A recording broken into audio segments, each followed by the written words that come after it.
love this industry because everybody's just like good people, you know, they're just awesome, and you know, we're just family. That's what we found, is like there's this community everywhere. And of course, you know, as being military, we have a qualification program, and we have a standard operating procedure to be considered job qualified. And so they actually have to spend a full brew day with him. Welcome to Stout Conversations, where every week we sit down with creative thinkers in the craft beer industry and beyond. Your hosts, Ken and April, live and work in a 24-foot RV, traveling the country in search of great stories around a great beer. This week we continue our conversation with Mike, co-owner, and Doug, head brewer, of Chattabrewchee Southern Brewhouse in West Point, Georgia, where every employee brews a beer and quality and expectations are as revered as the community they live in. That's great. You have a great lineup of beers here, though. Honestly, you know, I mean, I didn't have lots of expectations across, especially the more one-off brewery, or you know, more local breweries across the South and stuff. I was like, I don't really know what to expect. So, and we've come out of Denver, so obviously we get bombarded by anything and everything in beers somewhere in Denver. But I've experienced the Denver beer scene, and the quality level is very high. But the quality level at a lot of the places we've been across the South has been extremely high as well. Well, here for sure. You know, there's a stigma about the Southeast brewers, you know, that, you know, we're not quite as hip, you know, maybe as the West Coast guys, or the guys that have been doing it for, you know, the late 80s, early 90s, you know, but it's, so we kind of all got a chip on our shoulder, you know, Mitch Steele moved in and kind of made everybody raise the bar. Or just maybe not raise the bar, but say, hey, well, I mean, we're as good as you are. when you think about it, like, you know, it's a beautiful thing because Mitch Steele, you know, all his pedigree and being at Stone and everything, and then he goes to do his own thing, and he pops up in Atlanta. Right. Atlanta, Georgia, of all places, and, you know, it's really cool, like, 'cause, you know, I'm a big Stone Brewing fan myself, and I am as well. You know, so I mean, I've met Greg Cook, I've met Mitch. You know, I've actually interacted with Mitch more now that he's in Georgia. You know, like with the Brewers Guild and everything. And yeah, they're only about an hour or so away from you, right? I think. Yeah. Wow. And you know, it's crazy. It's crazy. I like it because I don't know, it's just cool. Like, I love this industry because everybody's just like good people, you know, they're just awesome, and you know, we're just family. That's what we found, is like there's this community everywhere, and especially between the brewers too. There's kind of a community amongst the brewers, as well as their, you know, the people who come in and drink the beer, but the brewers themselves. No, we all, you know, we all get together, you know, like every time with, you know, fellow brewers, you know, we just go off on tangents, and then sometimes they stick, and I write stuff down, and you know, and it's like, let's play around with that. So, are you from the area originally? I pretty much grew up in the Columbus area. Okay. 30 minutes south of here. So that's the area. That's definitely in the area. I mean, your styles of beer, your quality of beer is on par with any other great craft brewer across the country. So, how's it been in, I guess, since you guys were like the first craft brewery here in this particular area, how was the response to coming up with different styles and some of these more funky, like peach habanero, you know? Well, you know, I'll play it safe sometimes, but you know, it's because, you know, there's still a lot of domestic drinkers around here, so you know, you gotta get them out of their box, you know. And, like, blonde's always a great jumping point right there. And, then, you know, like anytime I'm interacting with new people, I'm like, yeah, you know, if you like domestics, you're gonna try the blonde, then try the amber, because that's gonna be more like, you know, your Yingling, your St. Adams Boston Lager style. So, you know, I just try to get a feel for them, and you know, sometimes I'm not right. You know, it does happen sometimes. Like, I'll be like, oh, you should like this one. They're like, no. I'm like, all right, cool. So you just kind of try to stretch them a little. But no, the reception has been great. You know, like, people come in, you know, and they're like, what's new that you got on tap? You know, it's cool to see their faces light up when they're like, yes. you got Craft something beer new. snobs are everywhere. We're everywhere. We read too, correct me if I'm wrong, but we read too that like every employee here has a well-based knowledge of like the beers that you have and Oh, like yes. anything and everything about it. The customer could Is ask there- and you have, would like, know. Is that they thanks have- to you? You're educating everybody? Oh, yeah. Yeah. They have to brew with that. Yeah, that's exactly. That's part of our, I'm sorry, Doug. Oh, no, you're just jump good. in. You're good. Every employee that comes on board, in order to be, of course, as being military, we have a qualification program. And we have a standard operating procedure to be considered job qualified. And so they actually have to spend a full brew day with him. That's great. So on the professional scale, they brew 7 barrels of beer themselves. And I'll speak for Doug a little bit here, but he essentially sits back and steps in only when needed. But like if you were to come here and be an employee, you would have to, whatever beer was next, you brew it. So they're really brewing, not just watching you do it. Oh, yeah. That's awesome. Oh, yeah. They're, I get them, because when they do brew a batch with me, like, and that batch goes on tap, and they're talking about all the beers on the tap while they're super excited about the one that they brewed because they had, part of it, and that's great, like. Yeah, so that hits on a lot of levels where one, obviously it keeps them motivated and excited in some ways, but more than that, they really know the product and they know how to explain it to a customer. And, more than just, well, I guess this one's kind of this, it has a little bit of orange stuff in it and, Oh, yeah. And that's a great thing, I think, that any business can learn from, not just in the beer world, but, any business, a restaurant, anything. It's good to have your people, Oh, yeah. if they're going to be interacting with the public, Have their them customer, have them with have some them know what's hands-on going on. experience on It's great. some aspect, and and then everybody also that works here has a appreciation of what I do on a daily basis. Like they see. they get to jump in. Yeah, you're right. Once You're or twice. brewing right in the tap room, so everybody gets to see all the work that and I goes do into try to keep the brew days on the days that we're not open to the public. Because I enjoy interacting with the guests too, and So were you a brewer anywhere else before this? As far yes. as like at another brewery or anything like that? I was at a place in Panama City Beach that I went down and helped open, called Naval Brewing.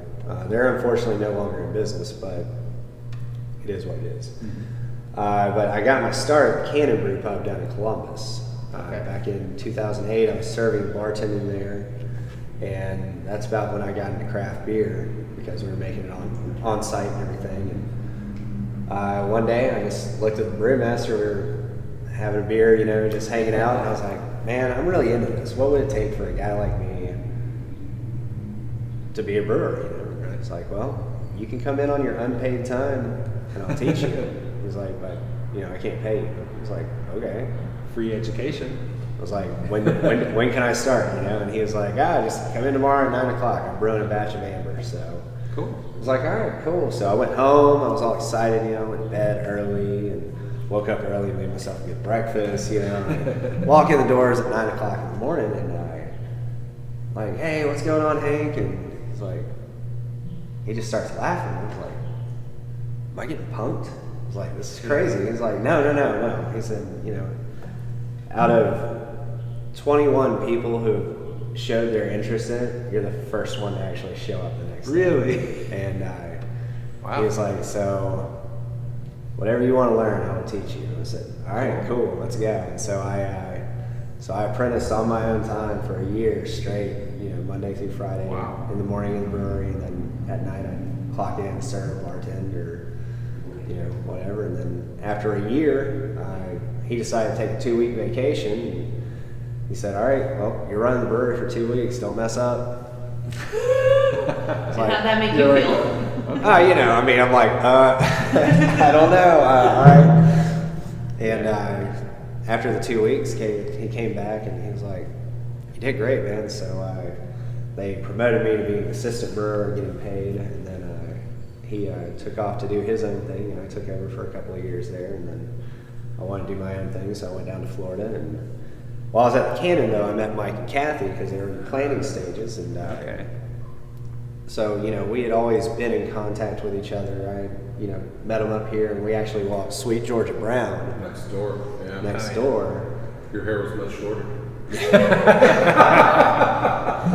Yeah, because Mike hadn't seen me in a couple of years, and Yeah. when he called me about doing this, I drove up from Florida and I walked into the Waffle House to meet up with him. He was like, "Damn, your hair is long." I was like, Oh man. So you've been around the craft beer scene for a lot of changes here. Has anything really surprised you in the area as far as how craft beer's changed through, especially around here or something? oh yeah, I mean, just people's knowledge is leaps and bounds better than it was when I first got started, and it's a good thing. I love seeing people more focused on craft beer than they are on big guys. Craft beer, but craft beers also help spawn this craft cocktail, craft liquor, Everything. Everybody's getting into the handmade, artful, artisan kind of style stuff, like from beer to liquor to wine to food. It's a beautiful thing. I mean, we need to all get outside the box. Oh yeah, absolutely. My prediction where the brewing industry is going is 10 years from now, everything's going to be like a 2 to 3 barrel system on every corner. I think it's just going to get more and more, but smaller and smaller. And we don't want to be bigger.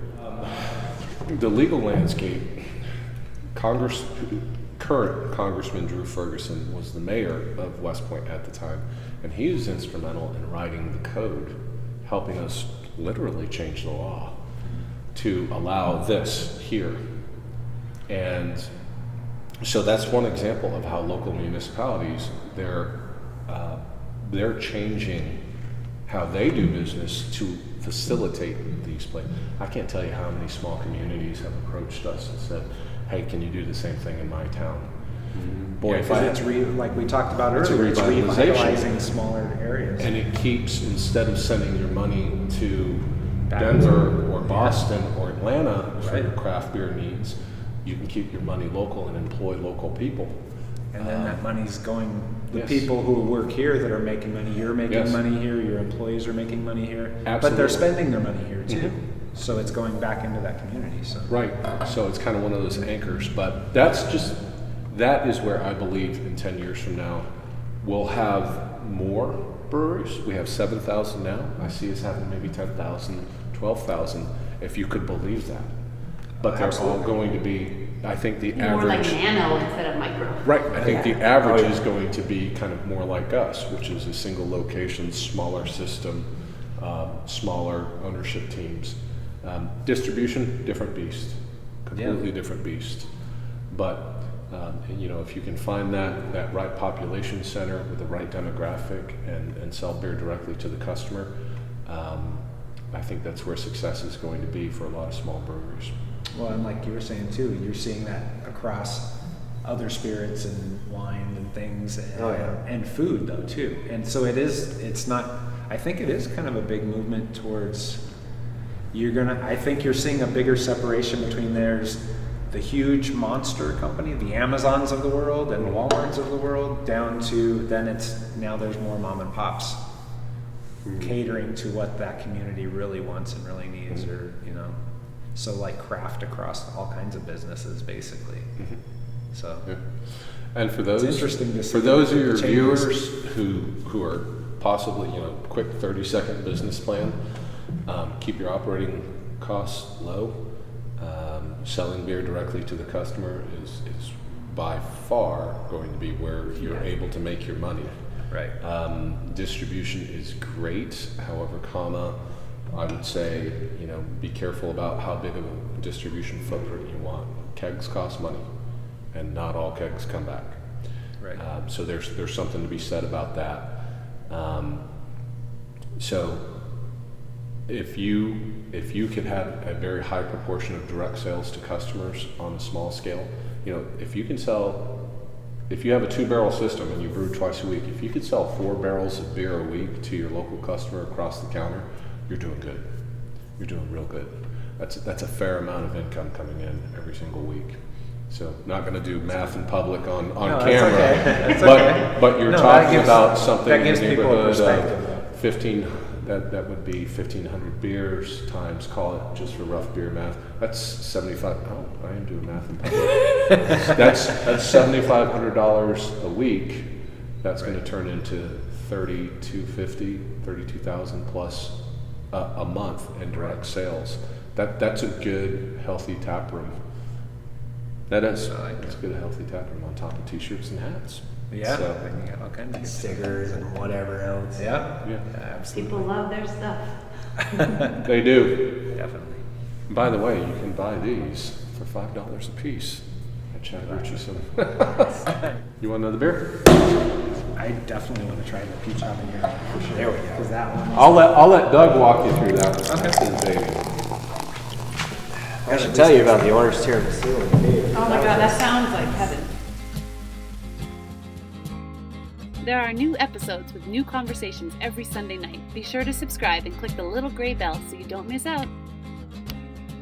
Chattabrewchee is about more than just great beer.